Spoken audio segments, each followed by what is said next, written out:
तेज धूप से तपते रेगिस्तान में कई छोटे पौधे धीरे धीरे सूख रहे थे। एक दयालु तोता रोज उन्हें देखता और सोचता कि अगर उसने मदद न की तो ये पौधे मर जाएंगे। वह सुबह सुबह दूर की चट्टानों से अपनी छोटी कटोरी में थोड़ा थोड़ा पानी भरकर लाता और हर पौधे की जड़ों पर डालता।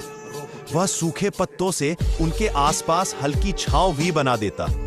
कुछ दिनों बाद पौधों में नई हरी कोंपलें निकलने लगी। तोता उन्हें हरियाली लौटते देख खुशी से पंख फैलाकर आकाश में उड़ गया। उसे लगा छोटी कोशिश भी बड़ा चमत्कार कर देती है।